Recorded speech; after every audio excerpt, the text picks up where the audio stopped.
Azərbaycan Prezidenti İlham Əliyev 9 may qələbə günü münasibətilə Moskvada keçirilən tədbirdə iştirakdan imtina etdikdən sonra sanki düyməyə basılmış kimi Rusiya mediasında növbəti anti-Azərbaycan isteriyası baş qaldırdı. Today Press TV xəbər verir ki, politoloq Ramiz Yunus bunu öz Facebook hesabında yazıb. O bildirib ki, bu hadisədən sonra təkcə Azərbaycan-Rusiya münasibətlərinin son dövrlərinə dair təhriflər deyil, həm də Azərbaycanın müstəqil xarici siyasət kursuna qarşı birbaşa hədələr gündəmə gəlib. Stat. Elə təəssürat yaranır ki, Kremlin müasir ideoloji aparatına rəhbərlik edənlər hələ də Sovet İttifaqının paradigmasında yaşayırlar. Məgər başa düşmək bu qədər çətindir ki, bugün Azərbaycanla diktə dilində danışmaq təkcə Kremlin rəhbərləri üçün deyil, həm də Tehran, Brüssel, Paris və Vaşinqton üçün artıq faydasızdır. Prezident İlham Əliyevin Albaniyanın paytaxtında Avropa İttifaqı liderləri, eləcə də Fransa prezidenti ilə keçirdiyi son görüş bu yanaşmanın faydasız olduğunu sübut edən bariz nümunədir. Statın sonu. Ekspert bu məqamda Rusiya rəhbərliyinə və onların təsiri altındakı media qurumlarına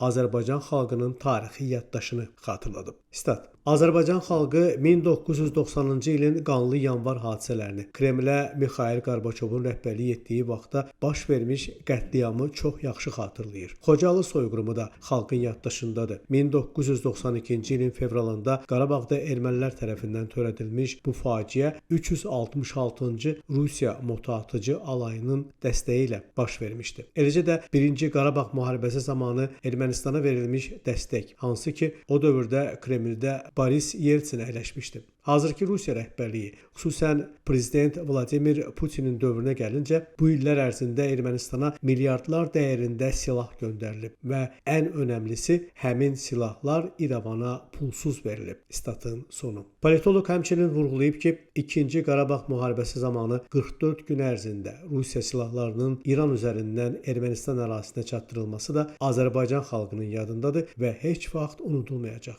Stat. Bundan başqa, yaxın keçmişdə Azərbaycan mülki təyyarəsinin Qroznaya yaxınlaşarkən Rusiya raketi ilə vurulması və Rusiya tərəfinin bu məsələdə nümayiş etdirdiyi saymaz münasibət Kremlin Azərbaycana qarşı imperiya təfəkkürünün bariz nümunəsidir. Təəssüf ki, bu imperiya yanaşması təkcə Sovet dövründə deyil, müasir Rusiyada da bütün rəhbərlərin dövründə özünü göstərir. Bu cür davranışları Qarabağda, Abxaziyada, Çxinvalidə və Dnestriyanı bölgədə həm Gorbaçov, həm də Yeltsin sərgiləyib. Eyni siyasəti Prezident Putin də davam etdirir. Statın sonu. Ramiz Yunus Rusiya və onun rəhbərliyinin keçmiş imperiya dövrünə qayıtmasının mümkün olmayacağını anlamalı olduğunu diqqətə çatdırıb. Stat. Əks təqdirdə nə Azərbaycanla, nə də post-Sovet məkanındakı digər ölkələrlə münasibətlərdə pozitiv dönüş gözləməyə dəyməz. Çünki keçmiş SSR xalqlarının hər birinin öz tarixi yaddaşı var və Rusiya bu gerçəkliklə barışmalı olacaq.